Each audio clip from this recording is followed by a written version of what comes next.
저는 지난 2주 오늘까지 3번에 걸쳐서 새로 태어나야만 한다. You must be born again. 그때 시작의 말씀은 요한복음 3장에 밤중에 찾아온 대법관 니고데모 예수님과의 말씀에서 비롯됩니다. 그런데 니고데모의 대화 속에서 예수님께서는 이런 말씀을 합니다. 아멘, 아멘, 레고 휘민. Truly, truly, I say to you. 내가 진정으로 진실로 너에게 말한다는 말이 요한복음 3장의 말씀 속에는 3번이 연거푸되고 있는 것을 봅니다. 그 중에 내가 진정으로 너에게 말한다. 누구든지 다시 나지 않으면 하나님 나라를 볼 수 없다. 내가 진정으로 너에게 말한다. 누구든지 물과 성령으로 나지 않으면 하나님 나라에 들어갈 수 없다. 여기에 누구든지란 말, 그 말은 뭡니까? 당신이 지금 어떤 사람이든지 누구든지 상관이 없다는 말입니다. 그런데 달리 말하면 누구든지 예외가 없다는 말이에요. 우리가 born again 하는 데는 아무도 예외가 있을 수 없어요. 저는 오늘 베드로, 예수님의 정말 뚝심 있던 제자 베드로가 요한과 같이 보낸 그 편지 속에서 다시 태어나야 한다는 말을 두 구절을 찾아볼 수 있었습니다. 하나님께서는 그 신자비로 우리를 새로 태어나게 하셨습니다. 여러분은 다시 태어났습니다. 그것은 썩을 씨로 그렇게 된 것이 아니라 썩지 않을 씨, 곧 살아계시고 영원하신 하나님의 말씀으로 된 것입니다. 베드로는 오늘 베드로전서 1장에서 이 거듭나야 한다, 다시 태어났다고 하는 말을 2번 하고 있습니다. 첫 번째로 그 크신 자비로. 이 자비라고 하는 엘레우스라는 말은 정말 우리 안에 갖고 있는 동정심, 자비, 긍휼히 여길 때 쓰는 말입니다. 근데 이 말의 근원은 구약 성경에서 예레미야 애가서에서 찾아볼 수 있습니다. 여러분, 예레미야 애가는 이스라엘이 정말 포로로 끌려가서 슬픔으로 불렀던 노래에 비탄의 노래가 애가입니다. 그런데 그 슬픔 속에서 그 예레미야가 한 그 노래가 중에 그러나 마음속으로 곰곰이 생각하며 오히려 희망을 가지는 것은 주님의 한결같은 사랑, 헤세드가 다함이 없고 그 긍휼, 레켐이 끝이 없기 때문이다. 주님의 사랑과 긍휼이 아침마다 새롭고 주님의 신실하심이 큽니다라고 얘기합니다. 달리 말하면 그들이 아무리 포로의 땅에 가고 그들이 아무리 억울한 일을 당하고 그들이 포로 끌려가서 아무런 인권이 보장되지 않는 그곳에서 그들이 다시 힘을 얻을 수 있었던 것은 뭐냐? 하나님의 한결같은 사랑, 그리고 하나님의 긍휼이었다라고 얘기합니다.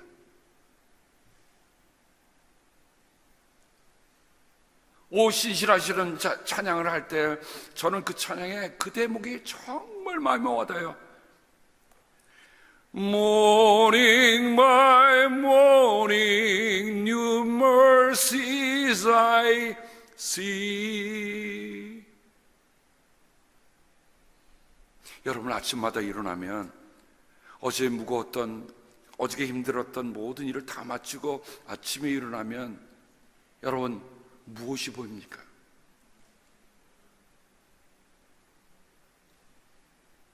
아무로 힘들고 지친 일이 있다 할지라도 우리가 다시 한번 새벽에 일어났을 때에 그때 볼 수 있는 게 뭡니까? The new mercies I see. 주님의 새로운 자비를 나는 봅니다. 그게 찬송가만의 얘기일까요? 아니면 오늘 우리가 살아가면서 느껴야 할 일일까요?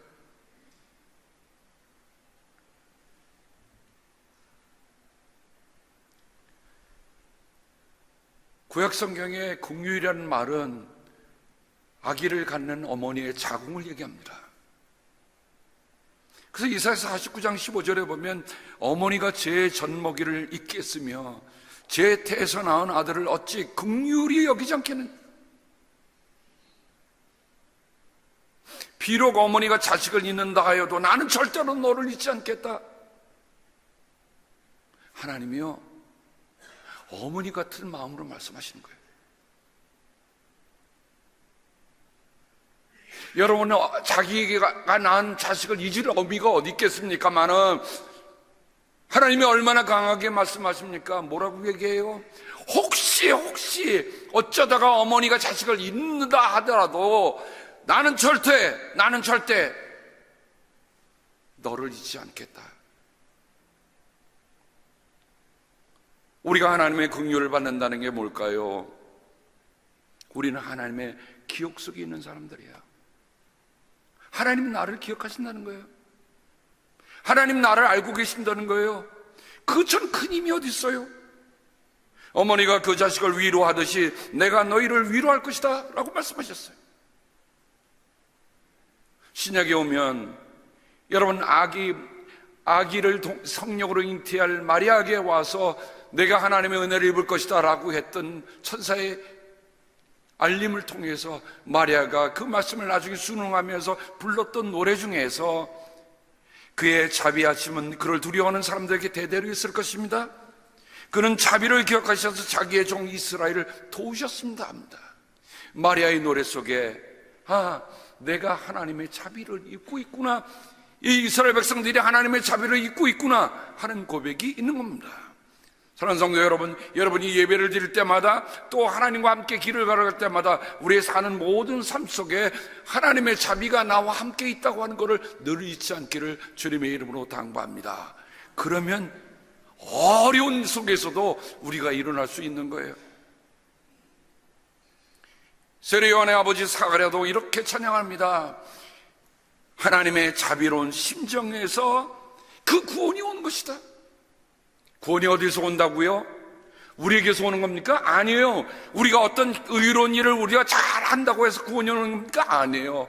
하나님의 자비로운 심정에서 그 구원이 오는 거예요. 그러니까 구원이라고 하는 건 뭐예요? 하나님이 나를 자비롭게 여기신다. 하나님이 나를 불쌍히 여기신다.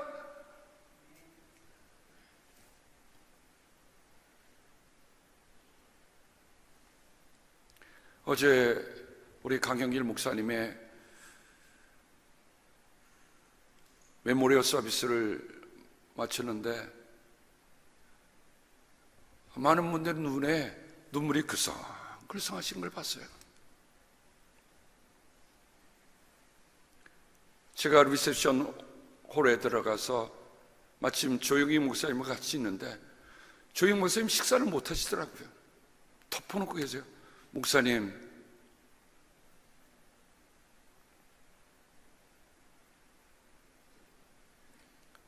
왜 식사 안 하세요?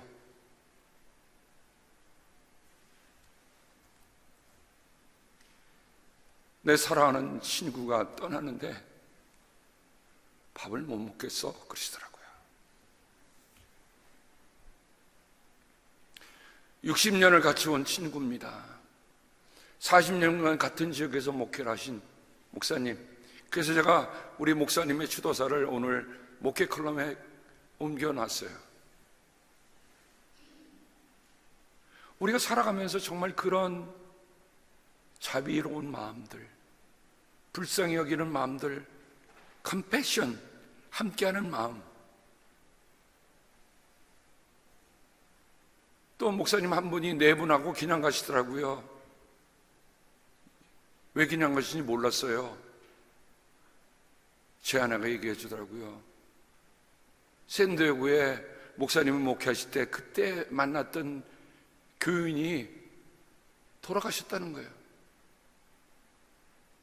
그 생각이 나서 식사를 못하고 그냥 가신 거예요.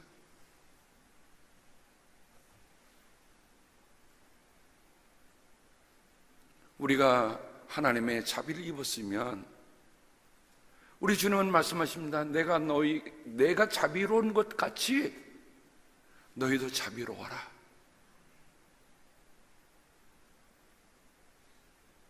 우리에게 일어나는 일들이 여러분 어느 것 하나도 우리를 스쳐 지나갈 수 있는 일이 없다고 할 때, 부딪힐 때 그래도 누군가 함께 나와 함께 마음을 같이 하는 분들이 있다고 한다면 우리는 일어설 수 있잖아요. 여러분, 교회가 뭡니까? 교회가 어떤 곳입니까? 교회는 우리 주님께서 말씀하신 것처럼 정말 자비를 함께 나누는 그런 곳, 그게 새로 태어난 사람의 특질 아닙니까?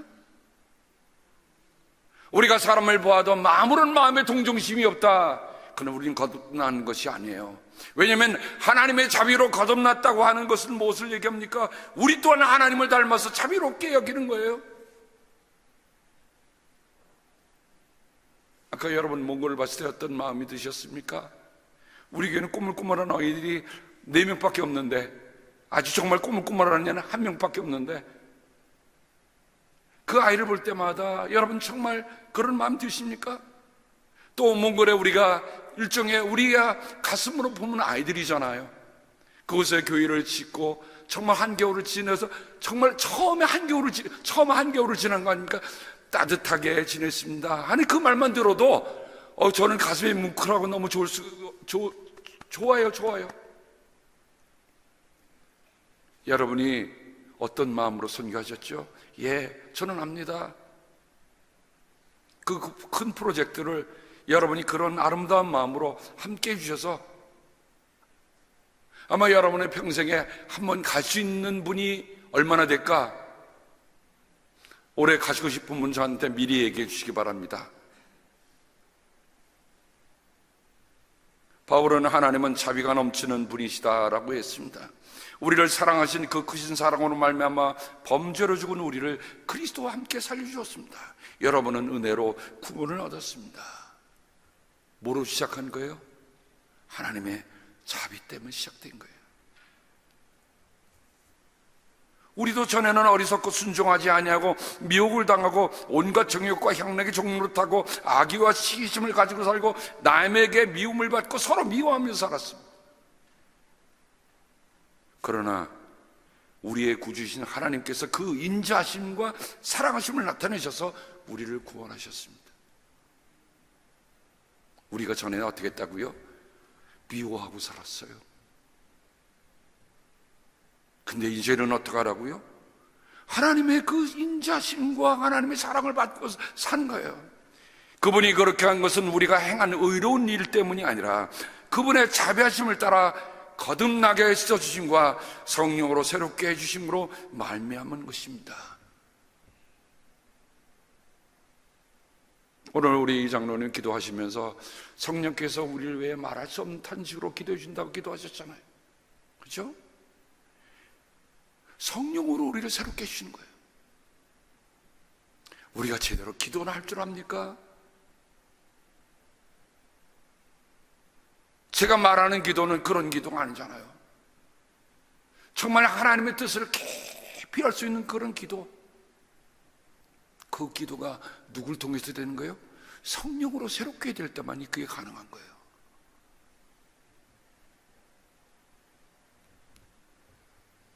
어제 추모의 예배를 마쳤는데 나가면서 많은 분들이 저보러 쓴 추모시를 달라고 그러시더라고요. 그래서 제가 그랬어요.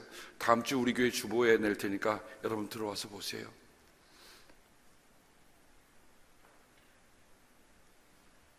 제 마음에 그런 마음이 있었어요. 강 목사님이 정말 이 말씀을 하셨을 거다. 사랑하는 애에게, 딸에게, 사위에게, 아들에게, 손주들에게. 그 생각하면서 쓰니까 글이 써지더라고요. 그게 평범한 일이겠습니까? 아니에요. 내가 그 마음속으로 들어가 보지 않으면 글 쓸 수 없어요. 누군가 힘들어하고 누군가 아파할 때 여러분 그 마음을 같이 해주는 것, 컴패션, 이게 자비잖아요.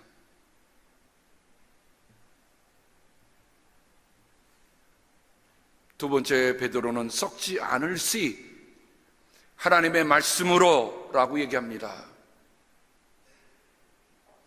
여러분, 마태복음에 보면 예수님의 비유, 공감몬스에 보면 예수님의 비유가 있는데 그 비유의 첫 비유가 뭡니까? 씨 뿌리는 자의 비유예요. 가만히 보니까 마태복음에 씨 뿌리는 사람 비유, 겨자씨의 비유, 밀과 독보리의 비유, 이 비유들의 공통점은 씨앗이라는 것입니다. 씨앗은 뭐를 담고 있나요? 생명을 담고 있어요. 언젠가 여러분에게 제가 이런 말씀 드린 적이 있었어요. 한 3,000년쯤 전 된 피라미드에서 미랄이 발굴이 됐습니다. 썩지 않고 미랄이 나오니까 신문은 대사특필했습니다. 야, 씨앗이 3, 4천 년 동안 보존되어 있다. 그런데 예수님은 생각이 다르셨어요.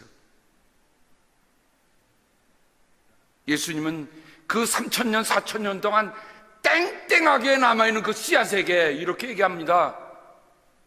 이 고약한 씨앗 같으니라고.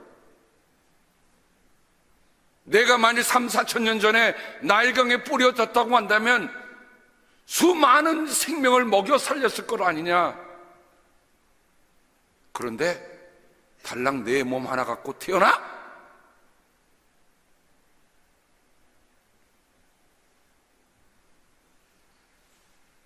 씨앗이라고 하는 것은 생명을 담고 있는데 생명을 담고 있는 그 하나 자체로는 의미가 없는 거예요.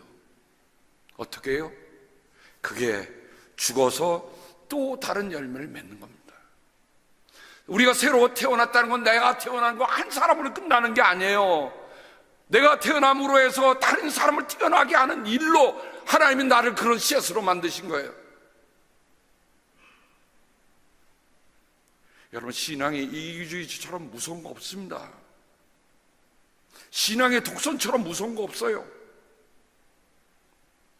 우리 주님은 그거 말씀하신 거 아니에요.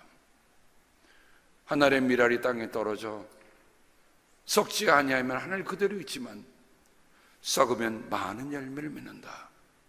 누구를 두고 하신 말씀입니까? 예수님 당신 자신이 그렇게 한다는 것을 보여주신 거 아닙니까? 그러므로 거듭난 사람은, 거듭 태어난 사람은 내가 하늘에 썩는 씨앗이 되어서 다른 씨앗, 열매를 맺고 다른 씨앗을 또 만들어낸다는 것, 우리가 마음속에 품고 살아야 돼요. 하나님만 있어서는 되지 않습니다. 나 혼자 잘 맺겠다. 주님, 마지막 날에 그럴 것 같아. 나 너 몰라.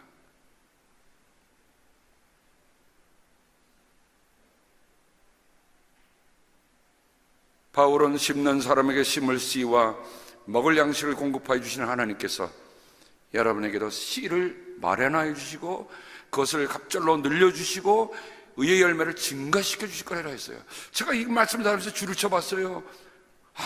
씨를 마련해 주시는 분이 누군가? 하나님이다. 그것을 갑절로 늘려주시는 분은 누군가? 하나님이다. 의의 열매를 증가시켜 주는 분입니다. 하나님입니다. 왜 우리가 그걸 못합니까? 씨도 누가 주신 거라고요? 하나님이 주셨다고요. 늘려주시는 것도 누구라고요? 하나님이에요. 의의 열매를 갑절로 증가시켜주는 분 누구예요? 하나님이에요.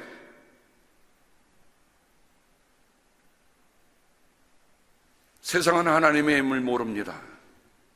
하나님의 일은 하나님께서 주시는 힘으로 하는 것이에요.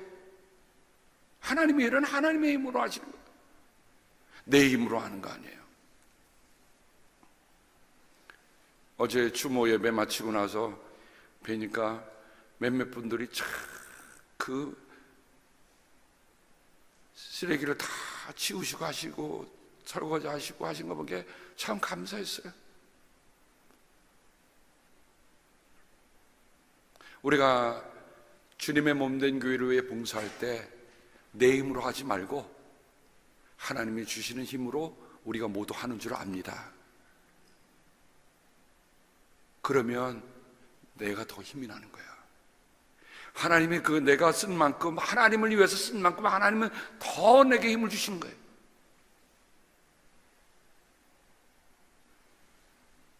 그럼 베드로는 왜 그 씨앗을 하나님의 말씀으로 했을까? 하나님의 말씀이 뭘까요? 히브리서에 하나님의 말씀은 살아있고 힘이 있다라고 얘기합니다. 하나님의 말씀은 살아있고 힘이 있다. 우리 스스로에게 이렇게 물어봐야 합니다. 정말 내가 하나님의 말씀을 대할 때 힘을 얻는가? 나는 하나님의 말씀을 생생하게 지금 읽고 있는가? 우리 스스로에게 물어봐야 합니다. 우리가 많이 읽어도 하나님의 말씀이 살아있다는 느낌이 없으면 그 말씀은 내 안에서 작동할 수가 없어요. 하나님의 말씀을 죽은 문자로 만들지 마세요. 하나님의 말씀은 살아있고 뭐가 있어요? 힘이 있어요. 그러니까 내가 아무리 힘든 상황 속에서 힘을 얻는 건 하나님의 말씀으로 내가 힘을 얻는 거야. 그게 살아있는 씨앗이 되는 거죠. 그 살아있는 씨앗이 내 영혼 깊은 곳에 있으니까 나는 어느 순간에도 좌절하지 않고 일어날 수 있는 겁니다. 그러므로 오늘 예수님이 말씀하셨거나 바울이 참 의로움과 거룩함으로 세상을 입으라 했던 거나 또 오늘 베드로가 살아계신 하나님의 말씀과 하나님의 크신 자비로 우리가 새로 태어났다고 하는 그 말씀을 허수로 듣지 않기를 바랍니다. 그것은 생명과 죽음을 이곳에서 결정짓기 때문에 그렇습니다. 전도와 선교가 왜 합니까? 그것은 생명을 살리는 일이기 때문에 하는 거예요. 우리가 몽골에 가든 가까운 멕시코에 가든 어디를 가든 그 전도와 선교는 생명을 살리는 일이라는 것을 여러분이 아시고 가야 합니다. 영혼을 구하는 일이에요. 그런데 죽은 사람은 죽은 사람을 살릴 수 없어요. 생명 없는 사람이 생명을 말할 수 없습니다. 우리가 거듭나지 않고는 거듭나라고 할 수 없습니다. 거듭난 사람은 세상과 다릅니다. 저는 우리 성도님 한 분이 제게 참 가슴 뜨거운 글을 하나 보내셨어요. 여러분 이런 우표 보신 적이 있으십니까? These immortal chaplains.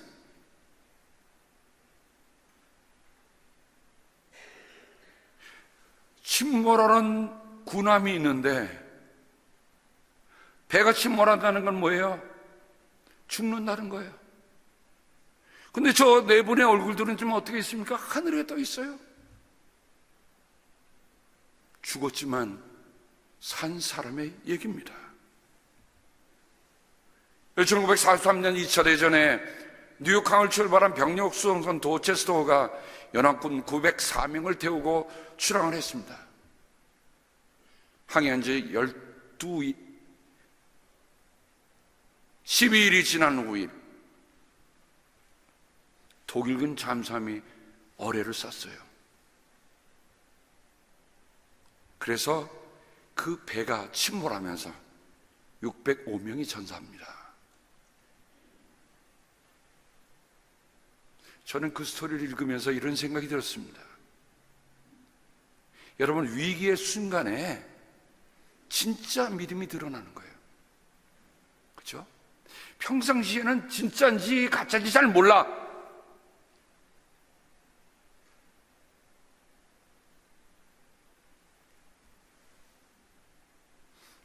그 침몰하는 배, 구명자켓을 나가니까 채플린들은 다 구명자켓이 다 지급이 되어 있는 상태인데 보니까 구명자켓이 없는 사병들이 눈에 보이는 거예요. 그래서 그 중에 한 채플린이 사병에게 물어줍니다. 너는 예수를 모르는가? 그러면 너는 살아서 예수를 믿어야 죽어야도 산다. 자신의 구명 자켓을 넘겨주고 그들이 찬송하며 기도하며 그 차가운 물속으로 들어갔습니다. 아마 그 순간에 이렇게 물어봤을 거예요.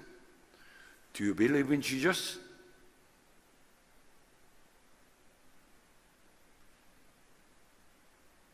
그러다 한 사병이 이렇게 합니다. No, sir.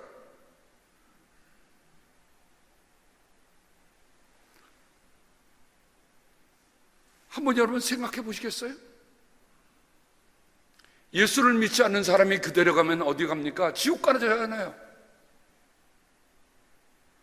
나는 예수를 믿으니까, 나는 지금이라도 천국 가니까 너는 꼭 살아서 예수를 믿고 그리고 천국에서 다시 만나자.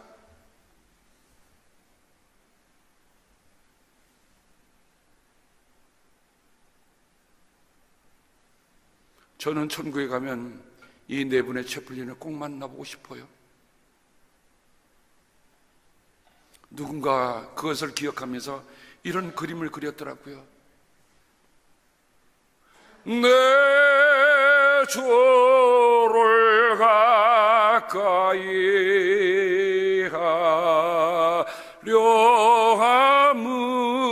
함은 십자가 짐 같은 고생이나.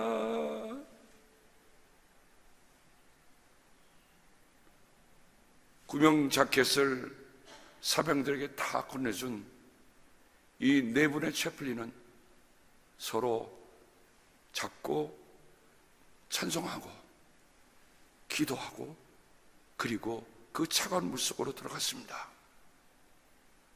그 중에 한 사병이 이런 증언을 합니다. 내가 본 마지막 장면은 군목들의 기도하는 모습입니다. 그들은 최선을 다했고 나는 그들을 다시 보지 못했습니다. 그들은 자신이 입고 있던 구명 재킷을 병사들에게 벗어주고 죽음을 택하였습니다.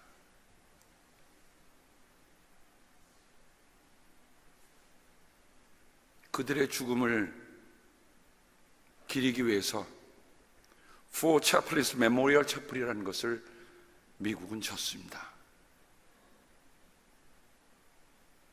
그리고 저보는 스테인글라스에 그분들의 얼굴을 새겨놨어요. 여러분, 우리 교회도 저 아름다운 스테인글라스가 있는데 아마 저 메모리얼 채플에 들어가는 분들은 자신의 목숨을 내주고 던진 그들을 저걸 볼 때마다 마음이 뜨겁게 여기고 생각할 것입니다. 하늘 씨앗으로 달랑 떨어져 살아난 사람들이 아니라 자기의 씨앗을 던져서 심어서 남을 살린 이 스토리는 아마 우리가 믿는 거듭 태어남의 이야기를 아주 간결하지만 확고하게 전해준 스토리라 생각이 됩니다.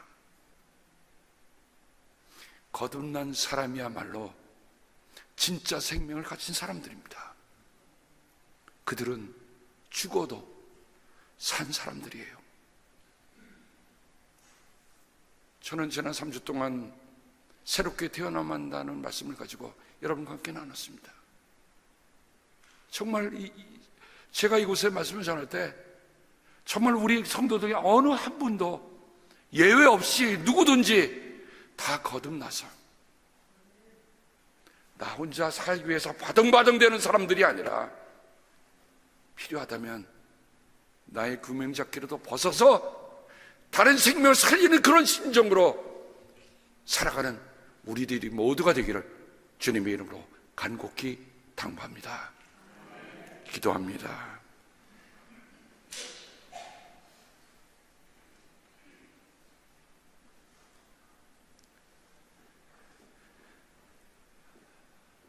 하나님,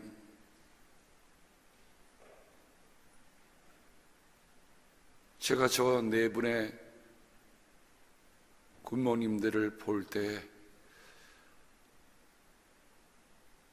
정말 말로도 할 수 없는 그 마음이 있었습니다.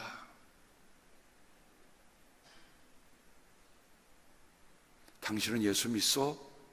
아닙니다. 그래, 당신은 이 구명재킷을 꼭 입고 살아서 예수를 믿어야 나하고 천국에서 만날 수 있어. 나는 예수님 믿으니 지금 가도 천국에 가는 것이요. 아버지, 우리가 이 땅에 살면서 뭔가 나 하나 지킨다고 나 하나 산다고 바둥바둥 되는데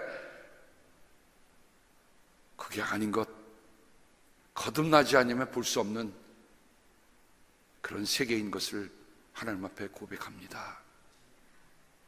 하나님, 우리가 다 이토록 거듭나서 정말 내 목숨을 내어주어 누군가를 살릴 수 있는 그런 심정으로 거듭나는 저희들 되게 주여 도와주시옵소서.